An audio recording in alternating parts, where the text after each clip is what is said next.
Good afternoon, ma'am. Good afternoon. Good afternoon. Good afternoon.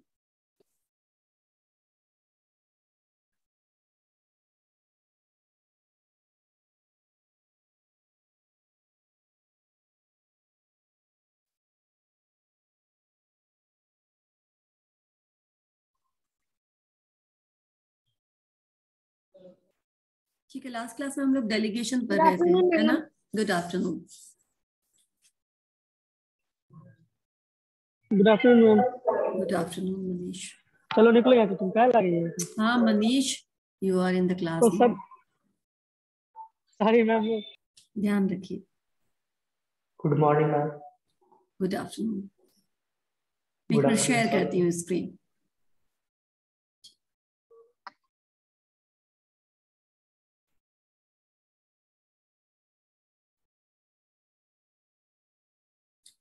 Okay, start करते हैं। बाकी के बच्चे लाइक अभी तक आए, ज्वाइन नहीं किए, maybe they are in different class.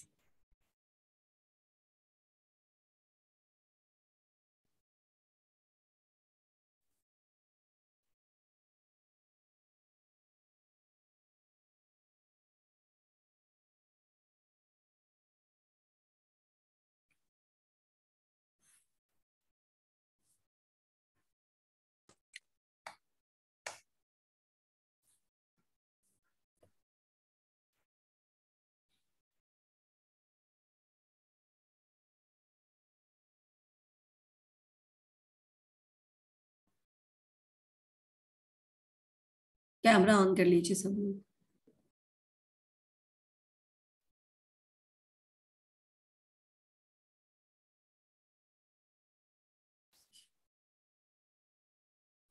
ठीक है, डेलीगेशन में कहाँ तक हो गया था? एक मिनट में ये सब तो हो गया था। इंपॉर्टेंस ऑफ डेलीगेशन मेरे ख्याल से शुरू करना था आज। Is it so? Hand raise करके कोई बताओ।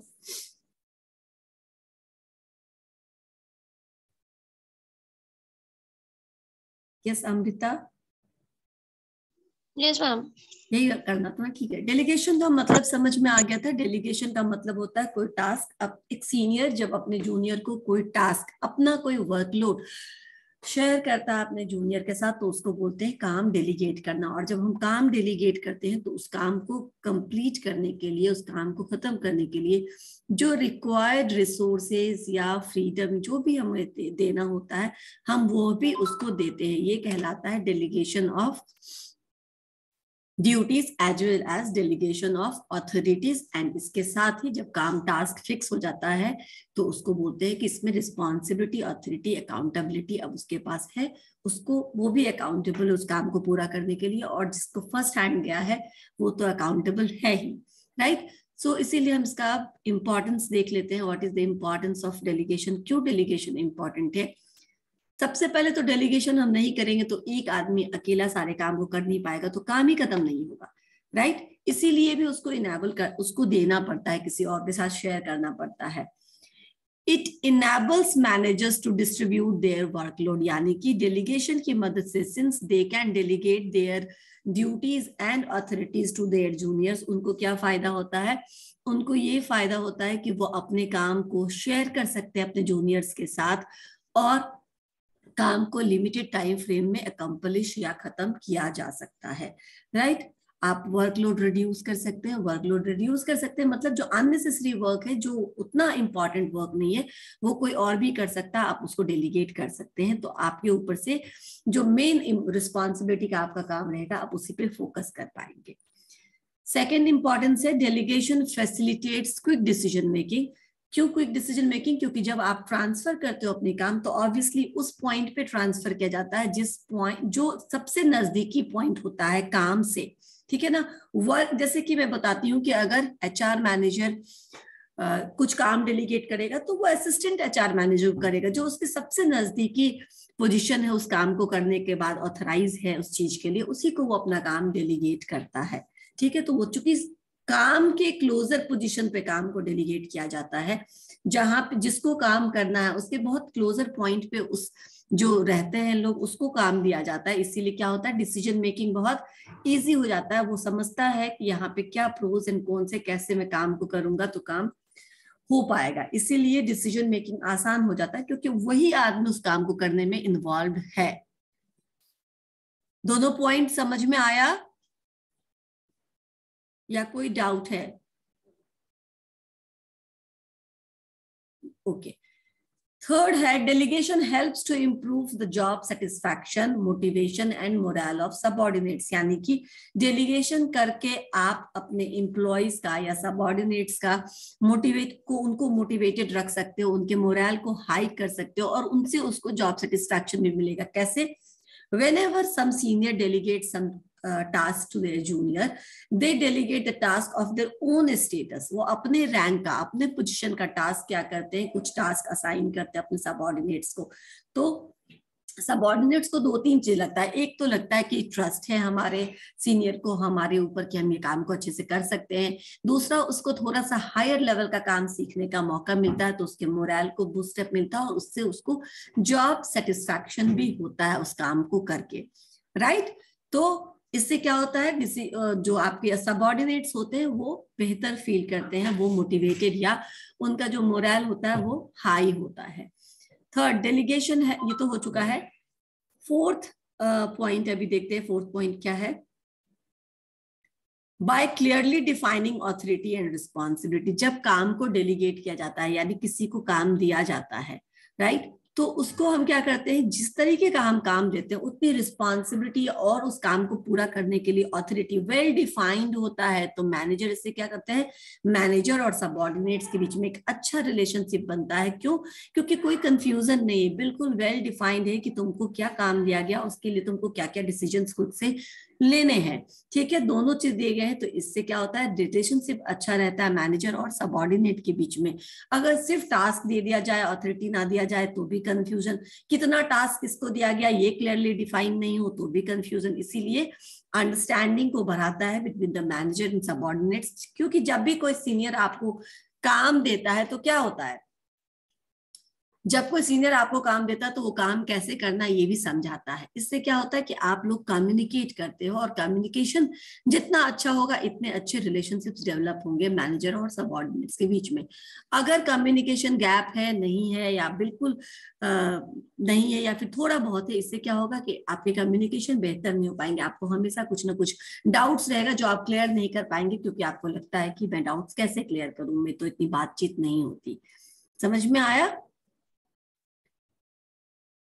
तो डेलीगेशन से चूंकि बातचीत बढ़ता है, कम्युनिकेशन बढ़ता है सबऑर्डिनेट्स और मैनेजर्स के बीच में, इसलिए उनके रिलेशनशिप से भी ज्यादा इंप्रूव्ड होते हैं, ज्यादा स्ट्रांग होते हैं। Next point, delegation binds the formal organisation together. यानी कि फॉर्मल ऑर्गेनाइजेशन में जब आप डेलीगेट करते हैं तो क्या होता है, आप लगभग एक साथ आते हैं। क्यों एक साथ आते हैं? क्योंकि नॉर्मली टॉप लेवल मैनेजमेंट का कोई मतलब नहीं होता है लोअर ऑर्डर से, लेकिन जब टॉप लेवल मैनेजमेंट या मिडिल लेवल मैनेजमेंट काम को अपने नीचे के सबऑर्डिनेट से डेलीगेट करता है तो क्या होता है, दे कम क्लोजर। ठीक है ना, उनके बीच में जो बातचीत है वो ज्यादा बढ़ती है, फंक्शनली वो ज्यादा जुड़ते हैं एक दूसरे से। इससे क्या होता है कि देयर रिलेशनशिप इंप्रूव होता है। ऐसे पहले में भी कहा कि मैनेजर्स एंड सबऑर्डिनेट्स का रिलेशनशिप इंप्रूव होता है। क्यों? क्योंकि कम्युनिकेशन इंप्रूव्ड है। ओके, नेक्स्ट है delegation enables manager to obtain the specialized knowledge and expertise of subordinates. yes, ये भी इंपॉर्टेंट है। जैसे जैसे हम डेलीगेट करते हैं किसी टास्क को अपने जूनियर को, हमको धीरे धीरे समझ में आता है अपने जूनियर्स के स्पेसिफिक स्किल्स के बारे में जो लगभग वो नहीं यूज होता था इस ऑर्गेनाइजेशन में, या जिस स्किल के बारे में उसने कभी बताया नहीं है। जैसे जैसे आप काम करोगे आपको पता चलेगा, अच्छा ये इतना इफिशिएंट है, अच्छा ये इतना कॉम्पिटेंट है, ये भी कर सकता है, ये भी कर सकता है। So manager come to know कि what are the other talents, what are the hidden skills which is there in their subordinates में क्या क्या है ऐसे स्किल जिसको वो और अच्छे से यूज कर सकता है। And finally Delegation helps to ensure continuity in business because managers at lower levels are enabled to acquire valuable experience in decision making. जब आप डेलीगेट करने के लिए रिस्पॉन्सिबिलिटी किसी को डेलीगेट करके देते हैं, किसी को कोई टास्क असाइन करते हैं और उतनी ही रिस्पॉन्सिबिलिटी देते हैं, तो वो क्या करता है, वो उस काम को कैसे खत्म करेगा ये खुद निर्णय लेता है। निर्णय लेने से क्या होगा कि उसको डिसीजन मेकिंग में धीरे धीरे कॉन्फिडेंस होगा। And decision making is a very important thing. Most of the people don't want to make decisions. उनको लगता है कि अगर ये गलती हो गया तो सारा जो गलत होने का वो है वो मेरे ऊपर आ जाएगा। लेकिन डिसीजन मेकिंग करना चाहिए तो सो दैट कि धीरे धीरे कैपेबल हो जाए और उनमें मैनेजरियल स्किल आ जाए। और मैनेजरियल स्किल आ जाएगा तो क्या होगा कि आप लॉन्ग टर्म में उसको प्रमोट कर सकते हैं, लॉन्ग टर्म में उसको हायर रिस्पॉन्सिबिलिटी का काम दे सकते हैं। यानी it's a type of executive development programme. जितना डेलीगेशन करोगे, जितना हायर ऑर्डर का काम उसको थोड़ा थोड़ा दे करके सिखाओगे, उतना ज्यादा सबऑर्डिनेट कॉम्पिटेंट होता चला जाएगा और फ्यूचर के किसी भी टास्क को हायर अथॉरिटी को अगर वो बीमार है या वो छुट्टी पे चले गए या वो रिजाइन कर दिए तो उस पोजीशन को टेकअप करने के लायक हो जाएगा। आपको ढूंढना नहीं पड़ेगा एम्प्लॉयज कहीं बाहर से। आपने अपने एम्प्लॉयज को, एग्जिस्टिंग एम्प्लॉयज को ही इतनी अच्छी ट्रेनिंग दी है थ्रू डेलीगेशन कि वो सारे काम कर सकते हैं। इंपॉर्टेंस में कहीं कोई डाउट है तो पूछिए आप लोग। किसी को नहीं समझ में आया कोई एक पॉइंट इंपॉर्टेंस का तो पूछो। कुछ है जो नहीं समझ में आया? यस मनीष पूछिए, क्या पूछना है? मैम 5th नंबर एक बार फिर से बता दीजिए। 5th number, okay. Delegation binds formal organisation together. Binds करने का क्या मतलब हुआ? उनको ज्यादा नजदीक लाता है, ज्यादा क्लोज लाता है, एक दूसरे के साथ लाता है। कब साथ लाएगा? जब सीनियर को जूनियर से सिर्फ इतना ही मतलब है कि तुमने क्या काम किया, फीडबैक दो, ये करो वो करो, तो आप ज्यादा डिस्कस नहीं करेंगे। लेकिन जब सीनियर आपको बुलाएंगे और बोलेंगे ये काम मैं तुम्हें देना चाहता हूँ, ये काम करना पड़ेगा, क्या तुम करोगे? तो वो आप बोलेंगे हाँ करेंगे, ठीक है। वो आपको काम असाइन करेंगे, फिर आपको वो समय समय पे बुला के फीडबैक लेंगे, कैसा हो रहा, कुछ दिक्कत तो नहीं, कुछ पूछना है तो पूछो, कुछ क्लैरिटी लेनी है तो लो, या सब कुछ चल रहा अच्छा या कहीं कोई मुश्किल है। इससे क्या होगा कि लगातार आपके बीच में, यानी कि मैनेजर्स और सबऑर्डिनेट्स के बीच में लगातार क्या होगा, कम्युनिकेशन होने लगेगा, जिससे उनके बीच के रिलेशनशिप्स अच्छे होंगे, बेहतर होंगे। And then they don't Even the subordinates will not hesitate asking anything अगर उसको पूछना होगा, कुछ करना हो, क्योंकि अब वो लोग एक साथ किसी एक काम को कर रहे हैं जिसका कुछ काम जूनियर कर रहा है और कुछ पार्ट सीनियर कर रहा है, ठीक है ना। तो ऐसे में क्या होगा, थोड़ा ज्यादा कम्युनिकेशन होगा। इसीलिए जो फॉर्मल ऑर्गेनाइजेशन का सेटअप है, जिसमें नॉर्मली बहुत डिस्टेंस है, बहुत दूरी है, टॉप लेवल मैनेजमेंट अपने मिडिल लेवल मैनेजमेंट से, middle level management different orders of hierarchy से बहुत दूर होता है, बहुत कटा होता है। लेकिन अगर वो डेलीगेट कर रहा है तो धीरे धीरे क्या होते हैं, वो लोग क्लोज आ जाते हैं, एक दूसरे को समझने लगते हैं, बात करने लगते हैं और कम्युनिकेशन से एक दूसरे के डाउट्स को क्लियर करने लगते हैं। तो ज्यादा ट्रांसपेरेंसी और ज्यादा अच्छा रिलेशनशिप होता है ऑर्गेनाइजेशन में with the help of delegation. Clear? ठीक है।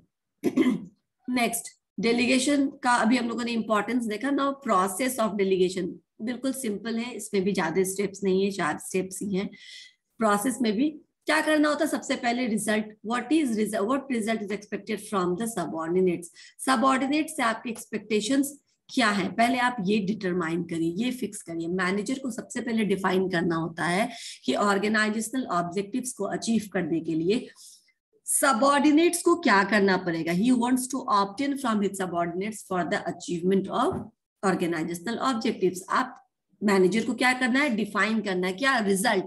किसको डिफाइन करना? सबऑर्डिनेट्स को, कि तुम ये काम करोगे तो हमारा ऑर्गेनाइजेशन का ये ऑब्जेक्टिव अचीव होगा। समझ में आया? ये चीज डिटरमाइन करना पहला काम है जो सीनियर्स करेंगे, जो डेलीगेटर्स करेंगे, ठीक है। डेलीगेटर्स विल डिफाइन द रिजल्ट, कि एक्चुअली मुझे क्या, कितना मुझे गोल उससे चाहिए, कितना रिजल्ट मुझे उस काम से चाहिए। आप उसको कम्युनिकेट करोगे अपने सबऑर्डिनेट्स को कि जब आपको ये काम दिया जा रहा है तो आपसे क्या एक्सपेक्टेड है। देन जब आप ये क्लियर कर दोगे, ये डिटरमाइन कर लोगे, then what you do, then according to the skill set of your subordinates आप उनको काम असाइन करोगे, आप उनको ड्यूटीज ट्रांसफर करोगे और बोलोगे कि ये काम तुमको करना है।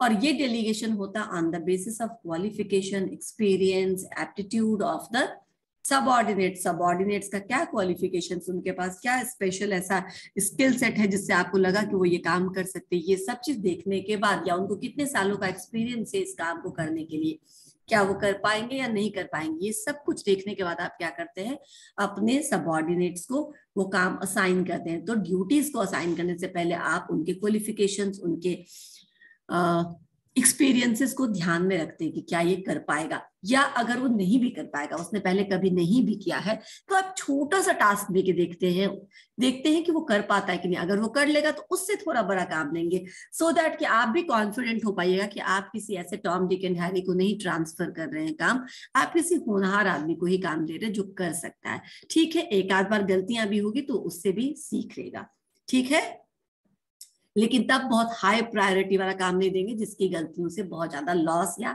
डैमेज हो जाए ऑर्गेनाइजेशन को। देन नेक्स्ट क्या है, ग्रांटिंग ऑफ ऑथोरिटी। जब आपने रिजल्ट क्या एक्सपेक्टेड है ये डिफाइन कर लिया, ड्यूटीज जो असाइन करनी थी वो ड्यूटीज असाइन कर दी on the basis of the specific skill set that the individual possess. अब आपको क्या करना है, वो रिस्पॉन्सिबिलिटी को पूरा करने के लिए जितनी ऑथोरिटी चाहिए वो एडिक्वेट ऑथोरिटी भी आप ट्रांसफर करते हो उस सबऑर्डिनेट को जिसको आपने काम ट्रांसफर किया, जिसको आपने रिस्पॉन्सिबिलिटीज या ड्यूटीज ट्रांसफर की, उसको आप क्या करते हैं, ऑथोरिटीज देते हैं। मैं बताती हूँ, ऑथोरिटी मतलब सिंपल है कि उस काम को करने के लिए जो भी फ्रीडम चाहिए, जो भी रिसोर्सेज चाहिए, जो भी डिसीजन मेकिंग लेना है, आप उनको इनेबल करते हो कि you can do all these things, right. उसी काम से रिलेटेड लिमिटेड ऑथोरिटी आप ट्रांसफर करते हैं, बहुत ज्यादा नहीं करेंगे, बहुत कम भी नहीं करेंगे, इतना ही करेंगे कि वो काम हो जाए, ठीक है। एंड देन फाइनल स्टेप क्या है, creating accountability and for performance. यानी जब काम आपने किसी को असाइन किया है तो now you are holding somebody accountable. जब काम आपको दिया गया तो now you become accountable for that particular task. किस एक्सटेंट तक अकाउंटेबिलिटी है उसकी, ये डिपेंड करता है किस एक्सटेंट तक उसको ड्यूटीज एंड रिस्पॉन्सिबिलिटीज असाइन की गई है। समझ में आया? कितना ज्यादा उसकी जिम्मेदारी होगी तो जितने ज्यादा की उसको जिम्मेदारी दी जाएगी। मान लो कि तुम्हारे अकाउंट में 5 लाख आना है, लेकिन तुमने किसी को 50,000 का चेक दिया था जो नहीं ट्रांसफर हुआ, तो जिसको तुमने 50,000 का चेक दिया था उसकी अकाउंटेबिलिटी कितनी है, 50,000 तक की ही है ना, या पूरे 5 लाख की हो जाएगी? समझ में आया? बस मैं समझाने के लिए एग्जाम्पल दे रही हूँ। तो जिसको आपने जितना काम दिया है उतना ही, हेलो, हाँ दे आइए ऊपर जाके।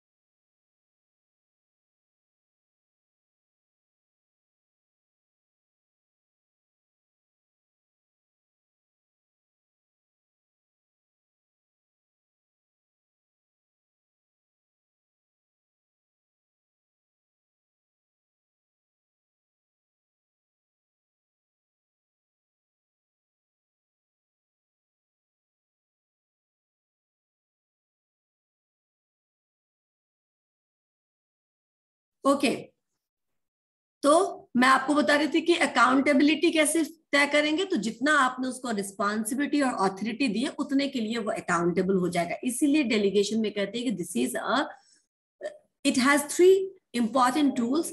It consist of what, authority, responsibility and accountability.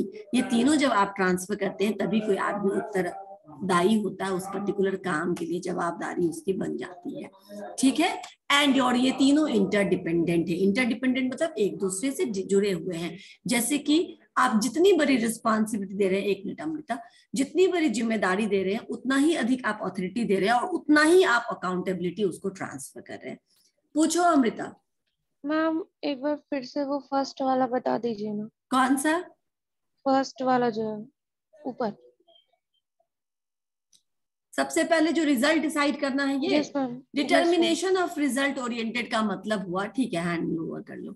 Determination of result का मतलब हुआ कि क्या एक्सपेक्ट करते हैं। जब हम तुमको कोई काम देते तो हम तुमसे क्या एक्सपेक्ट कर रहे हैं, इसको डिटरमाइन करना। सपोज करो कि तुम्हें कोई काम दिया गया तो हम ये स्टैंडर्ड बताएंगे ना कि हमको इतना चाहिए। पूरे दिन तुम ये मेरा एक काम है, सपोज करो सिंपल एग्जांपल लेते कि आज हमको 25 पन्ना, 100 बहुत ज्यादा हो गया, ठीक है, 25 पेजेस आज हमको लिखना है, ठीक है, 25 पेजेस में 20 पेजेस में खुद लिख लूंगी, 5 पेजेस तुमको दूंगी, लेकिन बोल दूंगी देखो इस पे हैंडराइटिंग बहुत सुंदर लिखना चाहिए, नीट एंड क्लीन होना चाहिए, यहाँ पे डायग्राम ड्रॉ करना, यहाँ पे डेट लिखना, और ऐसे दिखना चाहिए, वो प्रेजेंटेशन उसका ऐसा होना चाहिए। दैट मीन्स अब जिसको आपने काम दिया उसको आपने बता दिया है कि आपसे क्या रिजल्ट मुझे एक्सपेक्टेड है, किसी तरह से घिचर पिचर करके नहीं लिखना है, बहुत नीट एंड क्लीन लिखना है, बहुत सफाई से लिखनी है, यहाँ पर यहाँ डेट रहेगा, यहाँ पे ये कॉलम्स रहेंगे, यहाँ पे ये डायग्राम्स रहेंगे, और फिर आपको लिखना है। अब समझ में आया कि क्या रिजल्ट तुमसे एक्सपेक्टेड है, तब अब तुम मुझे उसको वैसे ही करके दोगे, समझ में आया। तो ये इंस्ट्रक्शंस या ये रिजल्ट की क्या एक्सपेक्टेड है, मैं ये तुम्हें काम जो दे रहा हूँ या दे रही हूँ उस पर कितना तुमको अपना एफर्ट लगाना होगा, ये आपने क्लियर कर दिया वहां पे। उसके बाद आप क्या करते हैं, असाइन करते हैं ड्यूटी, अगर आपको लगता है कि वो कर पाएगा या उसे लगता है कि वो फुलफिल कर पाएगा, then you will assign the duty, and then उस ड्यूटी को करने के लिए जो पेपर चाहिए, जो पेन चाहिए, जो स्केच पेन चाहिए, जो भी चीज चाहिए वो हम आपको देते हैं कि तुम इस सबको यूज करना, ठीक है, जो भी तुमको इसमें लगेगा वो तुम यूज करना, अगर तुम्हारे पास कुछ खत्म हो जाए तो तुम बाहर से ले आना, विल पे यू बैक, ठीक है ना, तुम्हें बाद में पेमेंट कर देंगे। तो ये अथॉरिटी देना हुआ, ये टाइम है, और तुम अब इसको काम को खत्म करो इस समय में, यानी आपने काम दे दिया, रिजल्ट उसको बता दिया कि क्या चाहिए मुझे, किस तरीके का रिजल्ट चाहिए इससे तुमसे, और ऑथोरिटीज दे दी उसको काम पूरा करने के लिए, जो भी इक्विपमेंट चाहिए, जो भी फ्रीडम या फ्लेक्सिबिलिटी चाहिए, वो सब आपने उसको दे दिया। एंड देन फाइनली अब वो रिस्पॉन्सिबल हो गई कितने के लिए, तो only 5 pages she has to write, क्या, neat and clean and presentable way, है ना। अब सब समझ में आया, ठीक है। तो this is the process of delegation, ऐसे ही डेलीगेशन किया जाता है कहीं पे भी जब डेलीगेशन करना होता है। तो these are the steps which is required to be taken under considerations. अब हमको क्या पढ़ना है, डिफिकल्टीज, ठीक है। डेलीगेशन में हम अपने बहुत सारे काम को डेलीगेट करके आसान कर लेते हैं, काम को शेयर कर लेते हैं, तो बहुत सारे काम क्या होते हैं हमारे दूसरे कर देते हैं, जिससे हमको टाइम मिलता है अपना मेन काम पे फोकस करने का। लेकिन इसमें ये इतना आसान भी नहीं है, देयर आर सर्टेन डिफिकल्टीज। किसको ये डिफिकल्टीज है, अभी जो आपकी स्क्रीन पे है वो difficulties from the part of delegator, जिसको काम करवाना है उसी को दिक्कत हो रहा है काम देने में। ये हो सकता है कभी, जल्दी बताओ, नहीं हो सकता आज्ञा, कभी नहीं हो सकता है।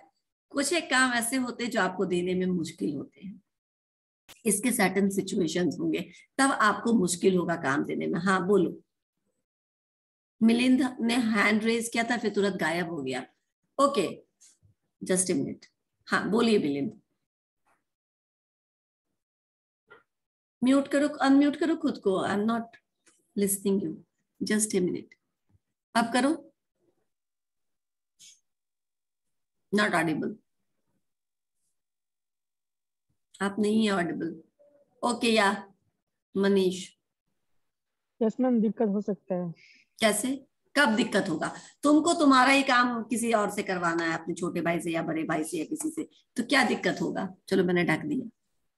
मैम जब ये हो सकता है कि जब जब मैम वो मेरे काम को मेरे एक्सपेक्ट के अनुसार नहीं कर पाएगा, तब मैम उसको देने में तुम दिक्कत देने हो से सकती पहले है। कैसे तुमको पता चलेगा कि ये तुम्हारे हिसाब से नहीं कर पाएगा। मैम उसके काम करने के तरीके से पता कर सकते हैं। चलो ठीक है, ठीक है मैम बहुत मनीष, सारे। ठीक है। रोशन आप मैम फाइनली मैम एक पॉइंट हो सकता है जिससे हम पता कर सकते हैं कि वो बिल्कुल बिल्कुल नहीं कर बिल्कुल, पाएंगे। मैं आऊंगी उस पॉइंट पे, तुम सही हो, सही हो तुम, ये भी एक, लेकिन यहाँ पे क्या अविश्वास है, या आपको लगता है कि आपके जो जिसको आपको डेलीगेट करना वो गधे हैं, ठीक है ना, वो कुछ काम नहीं कर पाएंगे, उनको देंगे एक काम और वो 4 दिन तक काम में लगा देंगे। तो जब आपको ट्रस्ट नहीं है, या जो जब आपके सबऑर्डिनेट इतने कैपेबल नहीं है, तो आप क्या करेंगे, नहीं देंगे, ठीक है। वो एक पॉइंट हुआ, ठीक है। मैं रोशन को अभी अनम्यूट कर रही हूँ। रोशन यस मैम। आपको क्या लगता है, आप क्या बोलेंगे। मैम ये जरूरी नहीं ना मैम, जैसे हम किसी को काम दिए, जरूरी नहीं वो काम उसको आए, उसको उस चीज का नॉलेज होना। बिल्कुल ठीक है, चलो अभी तक यही है कि दोनों ही पॉइंट से यही कंक्लूजन है, रोशन को और मनीष को यही लगता है कि जूनियर को नहीं काम आएगा तो हम कैसे देंगे, ठीक है। और कोई पॉइंट, ये भी एक है, एक पॉइंट ये है, और अक्षरा, रोशन हाथ अब नीचे कर लो। मैम एक काम को करने में अक्षरा पहले कैमरा ऑन करो।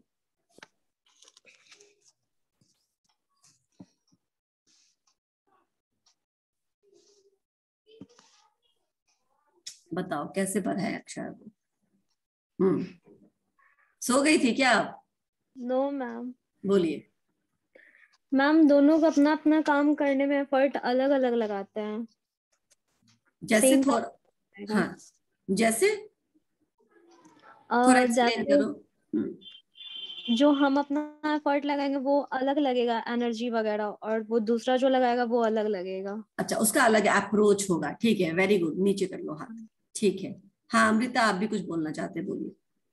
मैम कोई डिफिकल्टी तो नहीं आएगा, क्योंकि अगर हम उस इंसान को काम दे रहे हैं तो हमें तो ये तो पता होगा ना कि उसको वो काम आता है, तभी ना हम उसे दे रहे ठीक है, हैं। नहीं बट देर आर सर्टेन, जब मैं बता रही हूँ डिफिकल्टीज, सब कभी कभी डिफिकल्टीज होते हैं, अपने काम देने से पहले आपको थोड़ी कठिनाई होती है, ठीक है। चलो अभी 2-3 वैलिड पॉइंट्स आए हैं अमृता, फिर हम इसको कंक्लूड करेंगे, ठीक है। प्रियंका आप बोलिए। मैम जैसे कि कोई काम हमें मतलब जो हमारी रिस्पॉन्सिबिलिटी है, क्या वो सेकंड पर्सन उस चीज को, उस काम को उसी रिस्पॉन्सिबिलिटी से वेरी निभाता है? गुड, उसी सब लोग एक ही बात बोल रहे हैं ऑलमोस्ट, कि आपको ट्रस्ट इश्यूज है, राइट Yes. उसी रिस्पॉन्सिबिलिटी से करेगा ही कि नहीं करेगा, उस तरह से मन लगा के करेगा कि काम नहीं को करेगा, अपना उसको वैल्यू देगा आता कि नहीं होगा या देगा नहीं मैम? आता होगा। ऑलमोस्ट अभी सब एक जैसे बोल रहे हैं। मिलिंद तुम तो बोल ही नहीं पाते हो, तुमको क्या मैं अनम्यूट करूं? नो नो, नॉट ऑडिबल, पता नहीं क्या प्रॉब्लम है, यू आर नॉट ऑडिबल। खैर अब भारती है, भारती। Yes ma'am. क्या मैम ये मन में रहेगा कि वो उस तरीके से कर पाएगा कि नहीं, एक्सेप्टेशन जिस तरीके से हमारा रहेगा। देखो भारती, तुम्हारा भी कैमरा ऑफ है, अटेंडेंस में आज का काट लूंगी, ठीक है। सॉरी चलो मैम। सॉरी नहीं, कल कल कॉल कर रहा था मुझे, बैच वन का कोई बच्चा मुझे बोल रहा था कि ऐसे ऐसे ऐसे ऐसे मैम, हम लोग बताओ, उसी हम लोग का जवाब आज मिला है तुम लोग को। ओके ठीक है, ठीक है भारती, हम लोग कृत से पूछते हैं। यस कृत बताइए। मैम कोई किसी को भी ड्यूटी असाइन करने के बदले उसको तो रिवॉर्ड तो करना ही पड़ेगा। नहीं, रिवॉर्ड रिवॉर्डिंग करने में कोई प्रॉब्लम नहीं है, आप अपने सबऑर्डिनेट्स को देते हैं, हमेशा रिवॉर्ड की बात नहीं आती है, मैम काम है तो आप डिपेंड शेयर करता कर है कि उसके capacity to handle the work, जो ड्यूटी असाइन कर रहे हैं वो कितना कैपेसिटी वो कैपेबल। ठीक है चलिए, यानी आप लोगों ने ओवरऑल जो बोला कि डेलीगेटर्स को एक प्रॉब्लम होगी कि उसको अपने सबऑर्डिनेट्स पे विश्वास नहीं होगा कि वो काम को ठीक से करेगा, वो उसको उतना सीरियसली नहीं लेगा जितना सीरियसली शायद आप करते तो लेते, राइट। ये एक ही प्रॉब्लम है, अभी तक जितने भी आप लोगों ने आंसर दिए हैं सारे एक ही प्रॉब्लम से, इसके अलावा भी डेलीगेटर्स को बहुत बार प्रॉब्लम होती है।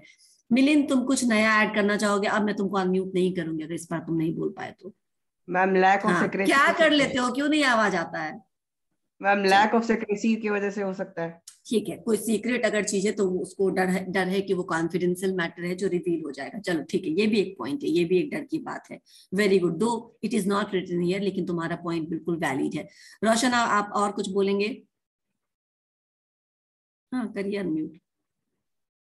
मैम तजुर्बा भी होना बहुत जरूरी है। तजुर्बा भी होना बहुत जरूरी है, पीछे से गाने का आवाज आ रहा है, बंद करना मोबाइल का ठीक तजुर्बा है, होना जरूरी है। जरूरी है। यानी कि अगेन आपको लगता है कि आपके जो सबऑर्डिनेट्स वो बहुत एक्सपीरियंस्ड नहीं Yes, है, अभी ma'am, उनको जो कैसे ये काम दे दे। ठीक है Yes, प्रियंका, कुछ और ऐड ऑन करना है या फिर मैं अब आगे Yes, बढ़ूं? ma'am. या मैम आइडन करना है कि मैम जो सेकंड पर्सन जिसको हम लोग वो अथॉरिटी दे रहे हैं काम का, तो मैम वो उस अगर वो काम सही से करता है या गलत से करता है तो उसके आंसरेबल तो हम ही होंगे ना मैम। बिल्कुल हम जब ये आप होंगे। वेरी गुड वेरी गुड, ये दूसरा पॉइंट है कि अगर वो गलती करता है तो उसको सही कर सॉरी उसको सही करने की जिम्मेदारी वापस से मेरे पास आ जाएगी। अब जितना काम उसको ठीक करने में नहीं लगता उतना काम उसको सही करने में लग जाएगा, उतना समय उतना मेहनत, ठीक है, इससे अच्छा मैं ही कर लूं। These are the valid points, ठीक है। अब हम आते हैं उस पॉइंट्स पे। एक आपने बोला कि some managers may not delegate authority because of their lure for authority। कुछ लोग अपने अथॉरिटीज को अपने सबऑर्डिनेट्स के बीच में इसलिए नहीं डिवाइड करते, इसलिए उनको नहीं देना चाहते क्योंकि उनको लगता है कि ये मेरा एरिया है, अगर मैंने ज्यादा काम सिखा दिया या ज्यादा कुछ उन लोगों से शेयर कर लिया तो वही थोड़े दिनों में शेयर हो जाएंगे और मैं तो यहाँ से एकदम कुछ नहीं रह जाऊंगा, मेरा कोई इंपॉर्टेंस नहीं रह जाएगा। तो कुछ लोगों को अपने पोजीशन का, अपने पावर का दबदबा बना के रखना होता है। वैसे में वो कुछ नहीं सिखाना चाहता किसी को, सिखाएगा तो क्या हो जाएगा, दूसरे को भी आ जाएगा, वो भी उतना कैपेबल हो जाएगा। तो ये एक फियर होता है, ये एक कह सकते हैं कि अपने पोजीशन से, अपने कुर्सी से इतना ज्यादा मोह, इतना ज्यादा प्यार कि अगर मैंने अपने ऑथोरिटीज को, यानी अपने पावर्स को, अपने ऑथोरिटीज को अपने ही काम को किसी से करवाने के लिए शेयर किया, तो क्या हो जाएगा कि मेरे ऑथोरिटी में कुछ कमी हो जाएगी। जबकि ऐसा होता नहीं है। डेलीगेशन का ये बिल्कुल मतलब नहीं है कि आपके पावर में कुछ कमी आ जाती है, लेकिन आपको लगता है कि वो भी कैपेबल हो जाएगा, वो भी थोड़ा पावरफुल हो जाएगा, और आप नहीं चाहते कि आपके सामने कोई और भी जरा सा भी पावरफुल हो, इसलिए आप नहीं शेयर करना चाहते। ऐसे मैनेजर्स जो अपने पोजीशन से प्यार करते हैं, जिनको लगता है कि मैं पूरी शक्ति मेरे हाथ में रहे, पूरी सत्ता मेरे हाथ में रहे, they don't believe in transferring, they don't believe in delegation. वो ऐसे लोग डेलीगेशन करने में 10 बार सोचते हैं। रोशन, तुम कुछ और बोलना चाहते हो? मैंने अनम्यूट किया तुम्हें? नहीं, ठीक है, हाथ नीचे कर लो। ओके, तो ये पहला पॉइंट समझ में आया सबको कि कैसे आप अपने ऑथोरिटी से प्यार करने लगते हैं। आपके पास जितने पावर्स दिए गए हैं, आपको लगता है कि इसमें कोई कमी ना आ जाए, कोई दूसरा और पैरेलल में ऐसा नहीं हो जाए जिसके पास भी ये सारे पावर आ जाए। क्यों? क्योंकि अगर उसके पास आ गए तो उनको डर रहता है कि मेरे हाथ से निकल जाएगी। वो बहुत ऑटोक्रेटिक होना चाहते हैं, वो चाहते हैं सारे डिसीजंस मैं ही लूं, मैं जो बोलता हूं वही हो। इस तरह के जो मैनेजर्स हैं वो नॉर्मली डेलीगेशन पे नहीं बिलीव करते हैं। लेकिन आप बिलीव करें ना करें, काम एक बार इतना आ जाएगा कि आपको डेलीगेट करना ही पड़ेगा। समझ में आया? कुछ लोग ऐसे होते हैं जो हमेशा चाहते हैं कि मेरा प्रेजेंस फील हो, और वो तब फील होगा जब उस चीज का कैसे वो चीज सुलझाया जाए वो सिर्फ मुझे को आता रहे। तो जब सिर्फ हम ही को आएगा तो लोग सब मेरे पास आएंगे। अगर मैंने डेलीगेशन के थ्रू अपने जूनियर्स को भी वो ज्ञान दे दिया, वो शिक्षा दे दी, तो धीरे धीरे वो भी कॉम्पिटेंट हो जाएंगे, फिर मेरी पावर में कमी आ जाएगी। इस वजह से भी लोग डेलीगेट नहीं करना चाहते। फर्स्ट पॉइंट जो आप लोगों में से किसी ने नहीं बोला, ये एक अप्रोच है। देखिए, आप सबको ट्रस्ट का इशू है, आप सब लोग ट्रस्ट नहीं कर रहे, और ये इशू चलिए आगे बढ़ते हैं, फिर मैं बताऊंगी कि किस पॉइंट पे मैं खुद को रिलेट करती हूँ उस जगह से। सेकंड है, some managers feel that none can do the job as well as they can do. जो अभी तुम लोगों ने में से किसी ने कहा था कि दूसरा, शायद प्रियंका ने बोला था कि सबऑर्डिनेट उस काम को उतना सीरियसली नहीं लेगा तो फिर गड़बड़ हो जाएगा। करेक्ट हो आपको ऐसा लगता है, मैनेजर्स को ऐसा फील होता है, जैसे मुझे भी ये प्रॉब्लम मुझे भी थी, मैं थी बोल रही हूँ, ठीक है ना, क्योंकि बहुत दिनों से डेलीगेट करने वाला माहौल आया नहीं है कि मुझे किसी को कुछ डेलीगेट करना पड़े। But then once upon the time when I used to handle my profile as a payroll manager in HR, तो मुझे भी था कि ये अगर एक भी सैलरी ऊपर से नीचे हुई तो आई विल बी रिस्पॉन्सिबल। तो मैं किसी को नहीं देती थी वो काम, और अगर किसी को दे करके जाती थी, एक बार मुझे देना पड़ा। कब देना पड़ा? जब आपको देना ही है, मजबूरी हो। मैंने कहा था ना, एक मजबूरी भी, कोई बच्चा मुझसे पूछ रहा था, पता नहीं बीबीए में कहा था या बीसीए में कहा था, somebody आस्किंग मी कि ये मजबूरी कैसे है मैम? ये मजबूरी है कि मुझे मेरी शादी के लिए छुट्टी चाहिए थी, राइट? और उस समय था सैलरी का टाइम, तो मैंने जितना शीट पे काम किया उतना किया। उसके बाद मुझे हैंड ओवर करना था अपने दूसरे कलीग को कि तुम इसके बाद कर लेना, ठीक है। उस डेट के बाद he will be responsible for that particular part of the salary. लेकिन फिर भी मुझे डर लगता था कि अगर इसने कुछ फसर मचा दिया मेरे एक्सेल शीट में, तो फिर मुझे आकर के कितना कुछ ठीक करना पड़ेगा, कितना कुछ सही करना पड़ेगा। अगर इसने कुछ गड़बड़ कर दिया तो मैं क्या करूं? हर बार उसको फोन कर करके ये करो, ये वहां है, वो मोर देन जो एक तो प्रोटेक्टिव हो जाता अपने काम के प्रति, वो एक मेरे अंदर भी डर था कि कुछ गलती हो गया अगर, तो मुझे बहुत मेहनत करना पड़ेगा उसको ठीक करने के लिए। और इस फियर से मैं नहीं करना चाहती थी, लेकिन मजबूरी, मैंने इसीलिए परसों या कल बोला था सामने कि एक मजबूरी भी है कि आपको ट्रांसफर करना पड़ेगा, क्योंकि आपको भी तो छुट्टी चाहिए, आपका भी तो कभी कोई इमरजेंसी सिचुएशन आ सकता है। In that particular situation you have to delegate, तो मुझे भी डेलीगेट करना पड़ा, लेकिन कुछ गड़बड़ नहीं हुआ। ये सब आपके अंदर होता है, ये सब हम अपने दिमाग में भर के रखते हैं कि I am so important, I am doing so neatly, मेरा काम बहुत अच्छा होता है, परफेक्शन के साथ होता है। कोई दूसरा भी कर सकता है इसको, एक बार करा के तो देखो, ठीक है ना। तो वो डर उस समय से गया, लेकिन पहली बार जब मैं डेलीगेट कर रही थी तो ये डर था मेरे पास, ठीक है। तो इसीलिए मैं इसको इस पॉइंट से रिलेट कर पाती हूँ कि कई मैनेजर्स को लगता है कि मेरे जो सबऑर्डिनेट्स हैं वो उस काम में अगर उतने अच्छे से नहीं करेंगे और कुछ गलती कर देंगे तो क्या होगा कि ये सब फिर मुझे करेक्शन करना पड़ेगा। और कुछ लोग अपने आप को बहुत इंडिस्पेंसेबल मतलब ये होता है कि आपको लगता है कि आप बहुत जरूरी हैं इस काम के लिए, बट सच्चाई ये है कि आप बिल्कुल जरूरी नहीं है, ठीक है। जब तक आप है या आपका प्रोफाइल है, आप कल को चले जाएंगे, समवन विल रिप्लेस यू। हमेशा आपका रिप्लेसमेंट तैयार है यहाँ पे, ठीक है ना, एक नहीं हजारों, खासकर इंडिया में तुमको पता अनएम्प्लॉयमेंट कितना है, तो अपने आप को इम्पोर्टेंट मत मानो, बिल्कुल भी इम्पोर्टेंट मत मानो। ये हमारे दिमाग में होता है, बिल्कुल जो रियलिस्टिक लाइफ में देखोगे तो there are hundreds replacement ready to replace you, ठीक है ना। तो इसीलिए कहते हैं कि कोई इंडिस्पेंसेबल नहीं है। हमें ऐसे लगते रहता है कि हम इम्पोर्टेंट है, हम इम्पोर्टेंट होते नहीं है। हमको 2-3 महीने में हमसे भी अच्छा कोई और बन जाता है जो उस चीज को अच्छे से हैंडल कर पाता है, ठीक है। शुरू में उसको थोड़ा ट्रेनिंग की जरूरत होती है। तो जब मैनेजर्स ऐसा सोचने लगता है कि वो काम गलत कर देगा, अच्छे से नहीं कर पाएगा, या फिर अगर गलती कर दिया तो मुझे बहुत सारा काम रेक्टिफिकेशन में लगाना पड़ेगा, रेक्टिफाई करने में बहुत टाइम लग जाएगा, बहुत मेहनत लग जाएगी, इससे अच्छा मैं खुद काम को कर लेता हूँ, तो वैसे मैनेजर्स को भी डिफिकल्टी होती है डेलीगेट करने में। तीसरा एक और पॉइंट है, तुम लोगों ने ये भी नहीं सोचा, जब मैनेजर खुद भुसकॉल हो, ठीक है ना, मतलब उसको खुद नहीं पता उसने कितनी सारी भसड़ मचा रखी है, कितनी सारी गलतियां कर रखी हैं, और उसको डर लगता है गलतियां तो मैंने कर रखी है, ये तो उसको मालूम है। और अगर मैं 5 दिन की छुट्टी पे गया और अपनी सारी फाइल्स किसी और को हैंड ओवर करके गया, वो चेक देखते ही समझ जाएगा कि मैंने क्या क्या इसमें गुल खिला रखा है, राइट। और मेरे आते ही वो मेरा पत्ता काट देगा, बोलेगा इसको सारी गलतियां करके निकालो इसको। समझ में आया? ये फियर भी तो मैनेजर को हो सकता है ना, व्हेन मैनेजर इज इनकॉम्पिटेंट। वो खुद इतना डरा हुआ है कि भाई किसी को दूंगा कोई चेक कर लेगा और मुझे समझ जाएगा कि मैं इतना नालायक हूँ, इतना नकारा हूँ, और मुझे निकाल दिया जाएगा, राइट। अभी तक तो मैंने इसको छुपा छुपा के रखा है। देन ये जो एक्सपोज होने का डर होता है, ये भी आपको डेलीगेट नहीं करने देता। समझ में आ रहा है पॉइंट्स?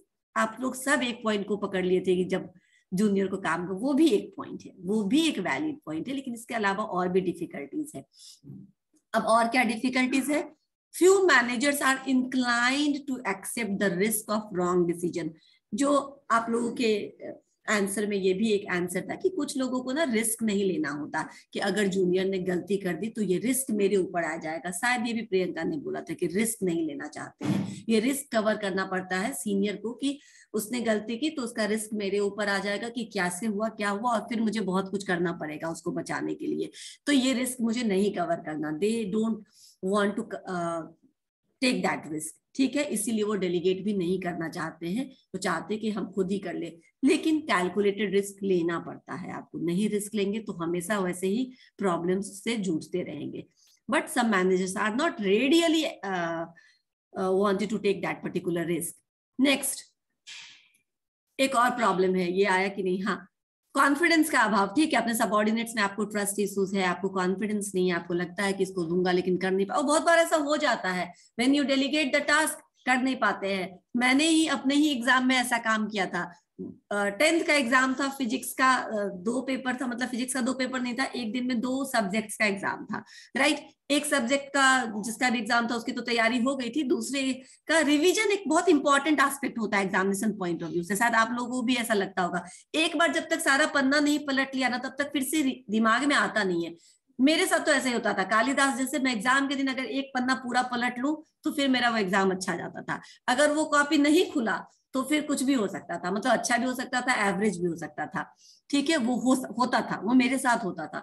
तो मैंने उनको बोला कि फिजिक्स के एग्जाम है, आप लोग जब आएंगे लंच ब्रेक में आएंगे क्या? I just ask. अगर उन्होंने नहीं कहा रहा था तो मैं कुछ भी इंतजाम करती, मैं ले जाती कहीं पे जमा कर देती वो कॉपी और बाद में देख लेती।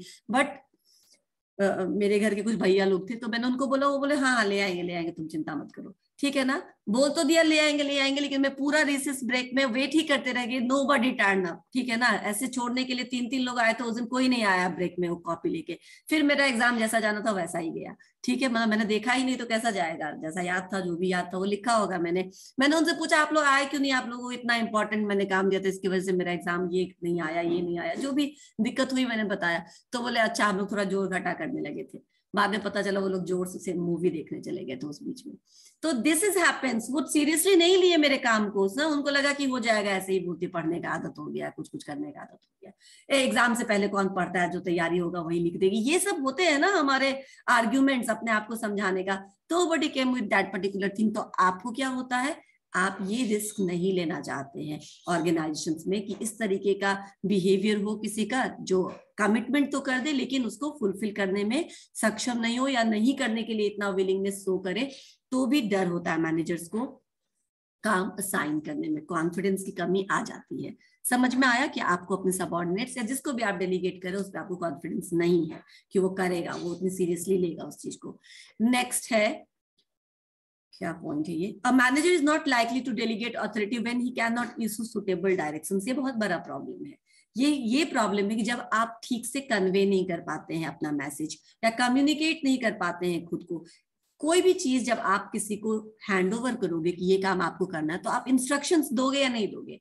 अगर आप इंस्ट्रक्शंस देने में मात खा जाते हो, आपको सही से इंस्ट्रक्शन नहीं देने आता है, तो क्या होगा?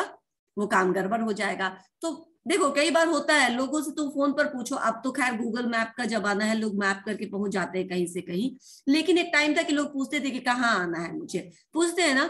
तो few peoples are so good in their communication and instructions कि वो आपको इतना अच्छा से इंस्ट्रक्शन देते हैं कि आप सीधा उनकी जगह पे पहुंच जाते हो, राइट। आपको कुछ भी किसी से नहीं पूछना पड़ता, इतना क्लियर आपको वो रास्ता बता देते हैं। और कुछ लोग बोलते हैं हाँ वहां आना, वहां से दाएं ले लेना, वहां से बाएं ले लेना, फिर तुम एक वहां मिलेगा, फिर वहां से तुम सीधे आ जाना। अब कुछ भी बोलते हैं, ठीक है ना। वो इतना कंफ्यूज हो जाते हैं कि वो बार बार फोन करते तब भी नहीं समझ में आता, तो फिर बोलते अच्छा रुको मैं खुद आता हूँ लेने के लिए। That means what? अब मैं तुमको नहीं समझा पा रहा हूँ, मैं वहां से आकर के तुमको ले लूंगा, तुम वहीं पे रुकना। Means he is not capable of giving you perfect instructions. वो अच्छे से आपको कम्युनिकेट नहीं कर पा रहा है रास्ता। तो ऐसे ही मैनेजर्स भी तो होते हैं जिनको कभी कभी इंस्ट्रक्शंस देने में कठिनाई होती है, जो सही से बता नहीं पाते, समझा नहीं पाते कि काम आखिर है क्या, ठीक है। तो वो भी सोचते हो जितना देर में हम इसको समझाएंगे उससे अच्छा है कि हम इस काम को खुद ही कर ले। ये तो इतना बार पूछेगा कि पक जाएंगे बताते बताते। प्रॉब्लम आपकी है कि आप इंस्ट्रक्शन नहीं दे पा रहे, लेकिन आपको लगता है कि ये भी प्रॉब्लम उसी की है कि वो समझ नहीं रहा है। जब समझाओगे तब तो समझेगा। समझ में आया? तो ऐसे केस में भी मैनेजर्स इंस्ट्रक्शंस नहीं दे पाते हैं ठीक से, तो उनको लगता है अगर ये एबिलिटी है, ये कम्युनिकेशन का प्रॉब्लम है किसी मैनेजर को कि ठीक से अपनी चीज को कन्वे नहीं कर पा रहा है, तो भी वो डेलीगेशन का फायदा नहीं उठा पाता है, उसको इफेक्टिवली यूज नहीं कर सकता है। एंड सेवेंथ क्या है? Effective delegation requires adequate control and a means of knowing the proper use of authority. ये भी बिल्कुल सही है। देखो ये सब कुछ हम मुझे इसलिए हंसी आ रही है क्योंकि मेरे अंदर भी ये सब चीजों की कमी है। समटाइम्स एट माई होम, ठीक है, सब लोग रहते हैं, मतलब मेरे साथ क्या होता है कि मैं लोग जो मास्टर होता है वो अपने सर्वेंट्स को इंस्ट्रक्शंस देते हैं, राइट, और वो उनसे काम करवा लेते हैं। कौन कितना अच्छा मास्टर हो सकता है वो डिपेंड करता है कि वो कितने अच्छे से अपने कंट्रोल को एक्सरसाइज करता है अपने सर्वेंट के ऊपर, ठीक है ना, बैलेंस वे में। मैं ये बैलेंस वे की बात कर रही हूँ, ओवर कंट्रोल तो अच्छी बात नहीं है, पर एक किस तरीके से आप काम निकलवाते हैं अपने सबऑर्डिनेट से या अपने सर्वेंट से। मेरा क्या होता है कि मैं ही उनके बात मान लेते हैं, हाँ ठीक है अभी नहीं करना, ठीक कल कर लीजिएगा। मैं जोर जबरदस्ती से मैं बहुत ज्यादा कंट्रोल नहीं कर पाती हूँ, तो धीरे धीरे क्या होता है कि 6 महीने में वो लोग मुझे कंट्रोल करने लगते हैं और मैं ठीक है करने लगती हूँ। दैट इज अ प्रॉब्लम, ठीक है ना, ये एक प्रॉब्लम है। अगर मेरे साथ घर में ये होता है तो बहुत लोगों के साथ ऑर्गेनाइजेशन में ऐसा होता होगा ना कि वो अपने आप को ठीक से अपने जूनियर से इफेक्टिवली उनको डांट नहीं पाते होंगे, ठीक से उनको समझा नहीं पाते होंगे ठीक से, और फिर उनको लगता है कि इसको बोलेंगे और ये गड़बड़ कर देगा और मैं तो कंट्रोल कर नहीं पाता हूँ। समझ में आया? देखो एक ये भी केस है, लोग कहते हैं ना कि कुछ लोगों को पैसा मांगने नहीं आता, मतलब आपने लोन दे दिया लेकिन आपको फिर वापस नहीं मांगा जाता है। होता है कुछ लोगों का ये, कुछ लोगों की ये दुर्गुण कि वो अपना ही दिया हुआ पैसा मांगने में उनको शर्म आता है कि हम कैसे मांगे उससे, राइट। अगर आप में ये है तो आप यही करोगे, ठीक है ना। अगर आपने काम दिया है और अपने काम को देख नहीं पाओगे, कंट्रोल नहीं कर पाओगे, तो what happen, you will not be able to effectively delegate your work, क्योंकि तुम्हारा जो सबऑर्डिनेट वो he will take you for granted, है ना। वो आपको फॉर ग्रांटेड ले लेगा, ये क्या करेगी, ये क्या करेगा, कुछ नहीं बोलता है, ये तो कुछ नहीं डांटता है, तो हमको जो मन होता है करेंगे, नहीं होता तो छोड़ देंगे। ऐसे में डेलीगेशंस में डिफिकल्टी आएगी या नहीं आएगी? आएगी। तो ये सारे प्रॉब्लम्स किस साइड से हैं?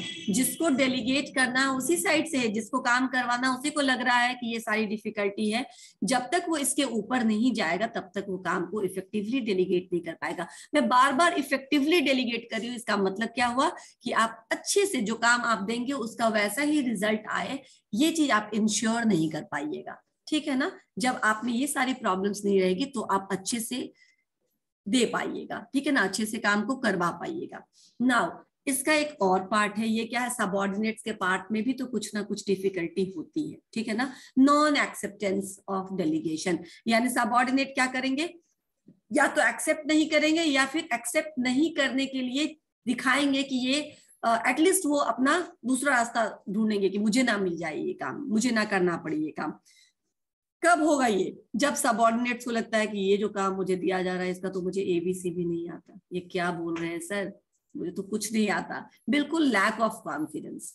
बिल्कुल काम का आप ABC भी नहीं जानते, you are feeling lack of confidence, that time you don't want to accept that particular work. ठीक है ना, क्योंकि ठीक है भाई थोड़ा बहुत काम दोगे हायर लेवल का तो कर लेंगे, लेकिन इतना हायर लेवल का काम मेरे कुछ समझ में ही नहीं आ रहा कि करना कैसे है, तो वो नहीं लेना चाहेगा। क्यों? क्योंकि उसको अपने ऊपर कॉन्फिडेंस नहीं है कि मैं इसको कर पाऊंगा। दूसरा प्रॉब्लम सबऑर्डिनेट के साइड से क्या होगा, वो कब काम नहीं करना चाहेगा?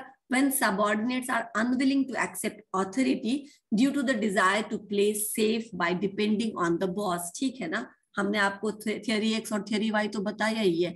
थियरी एक्स के पीपल क्या करते हैं, कोई डिसीजन, काम सब जानते हैं, काम सब कर देंगे लेकिन कोई डिसीजन नहीं लेंगे। क्यों? क्योंकि उस काम का अगर कॉन्सिक्वेंसेस आउटकम गलत हो गया तो उनकी जिम्मेदारी हो जाएगी, और अगर कोई दूसरा बोलेगा उनको ऐसे काम करो और वो करेंगे और तब भी गलत होगा तो जिम्मेदारी किसी और की होगी। तो वो प्ले सेफ करना चाहते हैं कि मेरा नाम ना आए। समझ में आया? समझ में आया? तो जो ऐसे सबऑर्डिनेट्स होते हैं जो हमेशा अपने आप को एक सेफ जोन में रखना चाहते हैं कि मैं ना फंसूं, वो हमेशा चाहते हैं कि मुझे इंस्ट्रक्शंस मिले। दे लव स्पून फीडिंग। ठीक है ना, मुझे जो बताया जाएगा मैं वही करूंगा, मैं अपना दिमाग नहीं लगाऊंगा। क्यों? क्योंकि अपने दिमाग लगाने से रिस्क आता है और रिस्क में नहीं लेना चाहता। ठीक है, तो इसलिए भी वो अनविलिंग होंगे टास्क को एक्सेप्ट करने से पहले, क्योंकि डेलीगेशन के साथ तो आपने अथॉरिटी भी दिया, तुम खुद डिसीजन लो, खुद काम करो, तो ये हम करना नहीं चाहते हैं। नेक्स्ट, सबऑर्डिनेट को ये भी फियर हो सकता है कि अगर उससे गलती हो गई, ठीक है ना, अगर वो काम ले लेगा लेकिन गलती हो गई तो लोग क्रिटिसाइज करेंगे, लोग उसकी शिकायत करेंगे, बुराई करेंगे। ये जो जजमेंट का एक डर होता है, फियर होता है, बीइंग जजमेंटल। ठीक है ना, कि कोई मुझे जजमेंट कर लेगा, कोई मेरे लिए गलत ओपिनियन बना लेगा कि मैं ये नहीं जानता, मैं वो नहीं जानता, इससे अच्छा है कि ये काम में परो ही नहीं, है ना। तो क्रिटिसाइज के डर से बॉस मेरा क्रिटिसाइज करेंगे या बॉस समझ लेंगे कि मैं इतना इनइफिशिएंट हूँ, मैं इनइफिशिएंट बोल रही हूँ, इफिशिएंट नहीं, मैं इतना ज्यादा इस काम करने के लायक भी नहीं हूँ, तो मुझे अच्छा नहीं लगेगा। इसीलिए अच्छा है कि ये सब काम करो ही मत, अपना रूटीन काम करो, जाओ, ये सब ज्यादा इधर उधर में मत रहो, नहीं तो काम अगर अच्छा हुआ तो ठीक है, नहीं खराब हुआ तो फिर तुम्हारा इमेज सारा बना बनाया खराब हो जाएगा। ये एक फियर होता है किसको? सबऑर्डिनेट्स को, इसलिए वो भी एक्सेप्ट नहीं करना चाहता है। Fourth, when the subordinates are already overburden. ये सारे तो चलो ठीक है, मैं ये मानती हूँ कि ये तो आपके फियर की बात है, आपको अपने आप ऊपर कॉन्फिडेंस नहीं है, तो ये बात हुई। या फिर आप अपने आप को एक्सप्लोर नहीं करना चाहते, कुछ चैलेंजिंग रोल एक्सेप्ट नहीं करना चाहते क्योंकि आपको लगता है कि लोग आपकी क्रिटिसाइज करेंगे, या आप सेफ रहना चाहते हो। ये सब तो एक दूसरी बात हुई। These are the real reasons subordinates क्यों नहीं डेलीगेशन एक्सेप्ट करना चाहते। उनके पास खुद बहुत सारा काम है, 7-8 घंटे है या 10 घंटे की ड्यूटी है, उसमें 10 घंटे वो खुद पूरा बुक है। ठीक है ना, कभी उनको खाना खाने की फुर्सत नहीं है। ऐसे में उनको तुम और डेलीगेट करोगे तो वो कैसे हैप्पीली एक्सेप्ट करेंगे, राइट? अगर वो खुद ओवरबर्डन्ड है, and this is a very, कह सकते हो कि जेन्युइन रीजन है ये, ठीक है ना, कि इफ सबऑर्डिनेट्स आर ओवरबर्डन तो तुम्हारे बर्डन को वो कैसे शेयर करेंगे? अगर वो फ्री रहेंगे तब तो तुम्हारे बर्डन को शेयर करेंगे, तुम्हारे वर्कलोड को शेयर करेंगे, क्योंकि उनको लगेगा भी कि चलो शेयर करने से मुझे कुछ सीखने का मौका मिलेगा। बट उनको तुमने ऑलरेडी इतना काम दे रखा कि he is not able to accept your additional task. तो ऐसे में सबऑर्डिनेट क्या करेगा? नहीं लेना चाहेगा, क्योंकि उसके पास बहुत सारा काम है, वो वही काम नहीं खत्म कर पा रहा है, एडिशनल कैसे ले ले। Next, subordinates are likely to avoid delegation when adequate information, working facilities and resources are not available. देखो, काम करने में तो कोई दिक्कत नहीं, बहुत सारे लोगों के मुंह से तुम ये सुनते होगे, काम करने में तो कोई दिक्कत नहीं, लेकिन तुम्हारा मशीन जो है ना वो बहुत खराब है, पहले उसको ठीक कराओ तब हम तुम्हारा काम करेंगे। Means what? मैं तुम्हारा एडिशनल काम भी एक्सेप्ट करता हूँ, मुझे कोई दिक्कत नहीं है, लेकिन तुम्हारे जो इंफ्रास्ट्रक्चर है, तुम्हारी जो रिसोर्सेज है, तुम्हारे जो फैसिलिटीज है वो सही नहीं है, मैं उस पर काम नहीं कर सकता। वो 1 घंटे के काम को 5 घंटे में खत्म करता है, फिर मैं कैसे काम करूंगा? समझ में आया पॉइंट? अगर आपके रिसोर्सेज, अगर आपके इंफ्रास्ट्रक्चर, जिस चीज को यूज करके उसको वो काम करना है, वो अगर सही स्थिति में नहीं है, ठीक से उसका मेंटेन्ड हालत में उसको नहीं रखा गया है, और आप उनको काम दे रहे हो, तो वो ये शिकायत करेगा ना कि मैं काम तो कर दूंगा लेकिन तुम्हारा सब कुछ टूटा फूटा है, इस पे काम होता नहीं है। समझ में आया? तो ये जब नहीं रहेगा तो भी सबऑर्डिनेट बोलेगा कौन लेगा इतना काम, तुम्हारा कुछ ठीक नहीं है, हमसे नहीं होगा ये काम, पहले उसको ठीक कराओ फिर हमारे पास आना, हम काम कर देंगे, राइट? या जब बॉस को बोलेगा तो ऐसे नहीं बोलेगा, लेकिन बोलेगा बॉस को कि these things are not maintained, I will need all these things to accomplish this task, तो आप पहले उसको ठीक करा दीजिए, ठीक है ना। उसको ठीक करवा दीजिए, करा दीजिए ना, ठीक करवा दीजिए, जो भी उसमें करना है वो सब कुछ ठीक रहेगा तो काम हो जाएगा, नहीं तो काम होने में दिक्कत होगा। Next, subordinate may not come forward to accept the delegation of authority when no incentives are available। यानी कि ठीक है, पहले दिन तो कर दिया मैंने काम, बहुत अच्छे से कर दिया, दूसरे दिन भी कर दिया, तीसरे दिन भी कर दिया, हमेशा मैं कर रहा हूँ, लेकिन कोई वेरी गुड भी नहीं बोल रहा है, ठीक है ना। इंसेंटिव्स मतलब मोटिवेशन। जब आपको बार बार किसी का काम आप करके दे रहे हैं लेकिन कोई आपको थैंक यू तक नहीं बोल रहा है, तो फिर आप क्यों काम करेंगे, राइट। तुम पैसा मत दो, तुम प्रमोशन मत दो, कम से कम मुझे अच्छे वर्ड्स तो बोलो, राइट। तभी तो मैं कुछ तो मुझे इंसेंटिव्स मिलना चाहिए। देखिए आपके अड़ोस पड़ोस में ही कोई बोल देता है, आजकल मैं देखती हूँ ग्रामीण इलाकों में या फिर जो छोटे शहरों में सभी पेरेंट्स ऑलमोस्ट अलोन रह गए, सबके बच्चे जो बड़े हो गए सब बाहर चले गए, नौकरी वोकरी करते हैं, दे बिकम डिपेंडेंट, बहुत सारी चीजों के लिए वो डिपेंडेंट हो जाते हैं आजू बाजू के छोटे छोटे बच्चों पे जो आजकल काम संभाल रहे हैं, ठीक है ना। तो उनको बोले कुछ काम करने के, ठीक है वो बच्चा कर देगा, एक दिन कर देगा, 2 दिन कर देगा, 4 दिन कर देगा। अरे रोज रोज ये अंकल करा रहे, एक दिन चॉकलेट खाने का भी पैसा नहीं देते, क्यों करूं मैं इनका काम, मैं नहीं करूंगा, ऐसा होता है ना। कुछ तो इंसेंटिव दो, कुछ तो मजा है उसको काम करने में। आप या तो उसको अप्रिसिएट करो, या कुछ प्रमोशन दो, या कुछ ग्रोथ दो, या कुछ उसको रिवॉर्ड दो, या कुछ एक्सेलेंस अवार्ड दो, कुछ ऐसा दो जिससे उसको अच्छा लगे, काम करके भी उसको खुशी मिले, राइट। नहीं तो वो ज्यादा काम भी कर रहा है और बदले में उसके साथ वही हो रहा है जो बाकी सबके साथ हो रहा है, तो फिर वो भी बाकियों जैसे करेगा, वो भी क्यों एडिशनल करेगा। समझ में आया। These are the parts delegation में, ये जिसको डेलीगेट करते हैं यानी सबऑर्डिनेट के साइड से ये सारे प्रॉब्लम्स होते हैं। तो डेलीगेशन में यस रविशंकर पूछिए। पॉइंट नंबर 2 नहीं समझ में आया मैम। पॉइंट नंबर 2 अभी इतना पीछे, ठीक है मैं वहीं पे चलती हूँ। और बाकी सारे समझ में आ गए, ठीक है। यहाँ है some subordinates are willing to accept authority due to the desire to play safe। ठीक है मैं बताती हूँ play safe का क्या मतलब होता है। काम हम करें भी और अगर गलती हुई तो हमारा नाम भी नहीं आए, तो किसी और का नाम आ जाए। ये होता है किसी किसी सबऑर्डिनेट्स में, वो नहीं चाहता है कि मेरी गलती हो, मेरी गलती मानी जाए, तो वो क्या करेगा। अगर सबऑर्डिनेट्स को ऐसा लगेगा, कुछ मैंने आपको थियोरी एक थ्योरी इसीलिए बोला, there are certain kind of people जो जिनको काम करने में कोई कठिनाई नहीं होती है, लेकिन आप जब तक उसको बोलोगे नहीं तब तक वो करेगा नहीं, ठीक है ना। कुछ होते हैं ना ऐसे लोग, कुछ बच्चे होते हैं जो पढ़ने में अच्छे होते हैं, लेकिन जब तक उनके ऊपर पेरेंट्स चढ़े नहीं कि तुमको पढ़ना पड़ेगा तब तक वो पढ़ने के लिए बैठेंगे नहीं। समझ लो इतना ही। क्यों? इसलिए क्योंकि मुझे कोई बोलेगा, मुझे मेरे बॉस बोलेंगे करने के लिए, बॉस को डिसाइड करने दो कि क्या करना है। अगर वो बोलेंगे कि ये काम करना है इस तरीके से, इस रास्ते से आपको जाना, तो हम उसी रास्ते जाके चले आएंगे। काम अगर अच्छा होगा तो भी अच्छी बात, तो भी उनकी जिम्मेदारी, उनकी क्रेडिबिलिटी। अगर काम खराब होगा तो भी वो जाने, क्योंकि उन्होंने मुझे जैसा कहा था मैंने वैसा ही किया।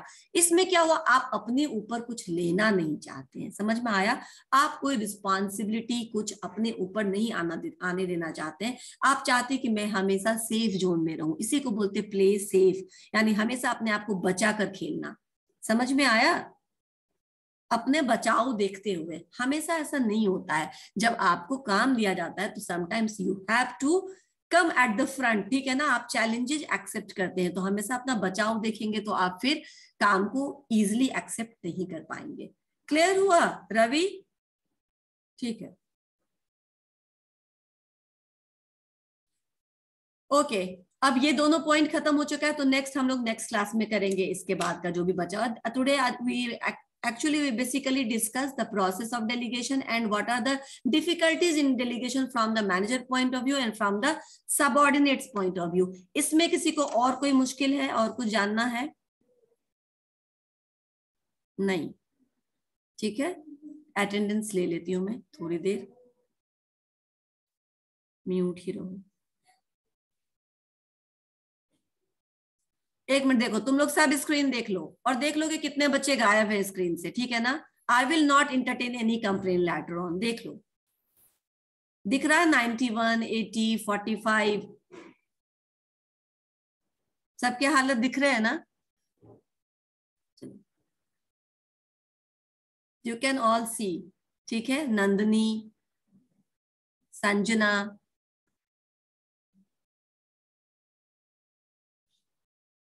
अब मैं आगे नहीं जाऊंगी, सब धीरे धीरे ऑन कर लेंगे। मुझे मालूम है। ओके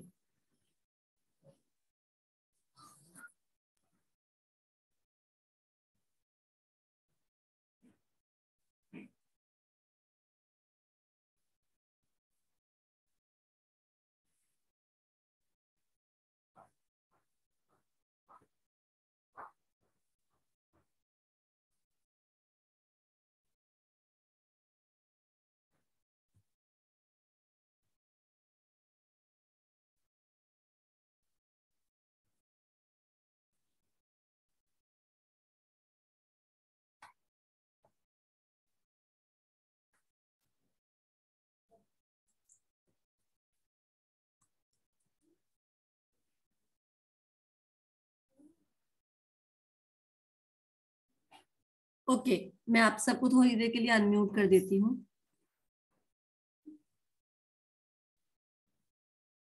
बैच 1 से अटेंडेंस ले रही हूँ, बोलना शुरू करेंगे। 1 2 3 yes ma'am 3 4 5 yes ma'am 5 6 yes ma'am 6 7 yes ma'am 8 yes ma'am 9 present ma'am 9 10 present ma'am 10 है क्या क्लास में?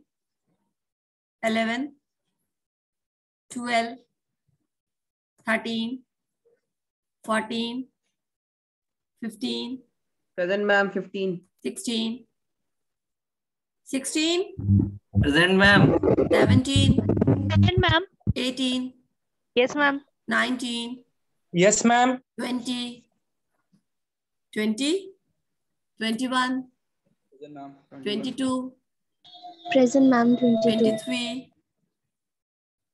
24 25 24 एब्सेंट है। 25 यस 26 मैम एब्सेंट है।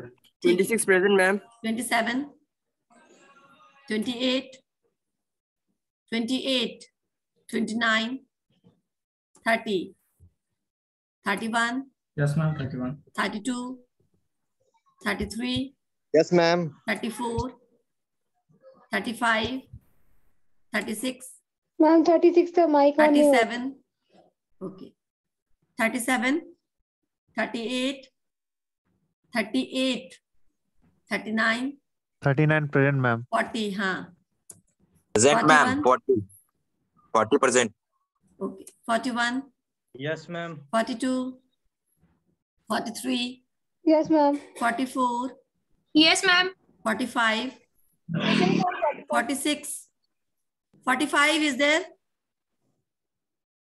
No?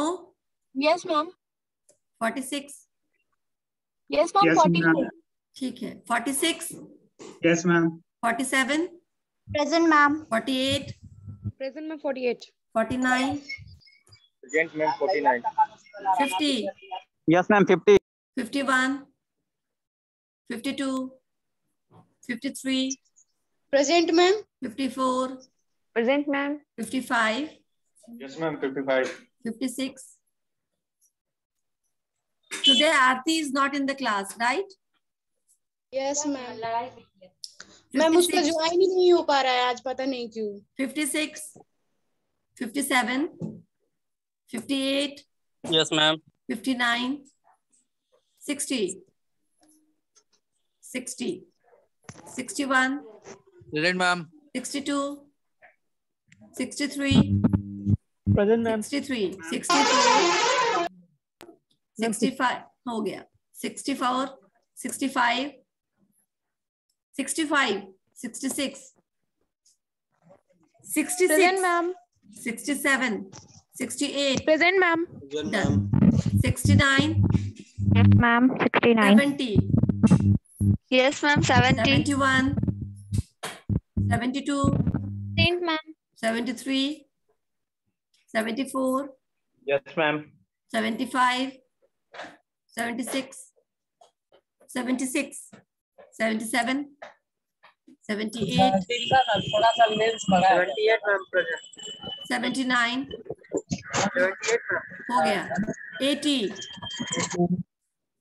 80 भी है यस मैम 81 मैम 80 प्रेजेंट हाँ हो गया 81 82 82 ma'am 83 82 83 84 yes ma'am 85 yes ma'am 85 86 present ma'am 87 present ma'am 88 present ma'am okay 89 present ma'am 90 91 92 present ma'am 92 93 93 94 yes ma'am 94 95 95 96 yes ma'am 97 yes ma'am 97 98 99 yes ma'am 99 100 yes ma'am 100 101 yes ma'am 102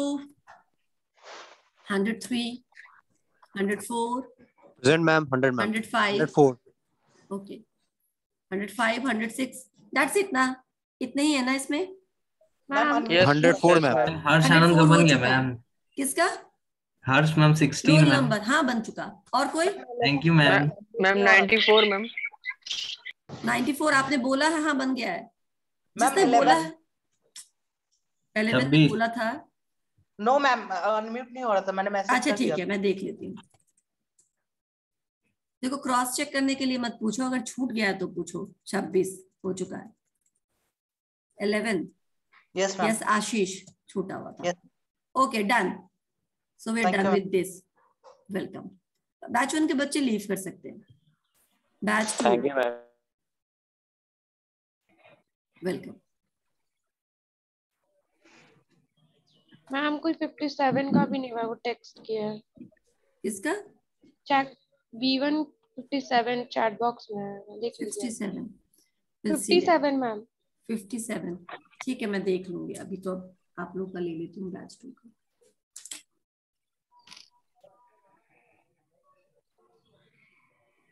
ma'am मेरा actually disconnect हो गया था last moment पे। कौन बोल रहे हैं आप? Roll ma'am number?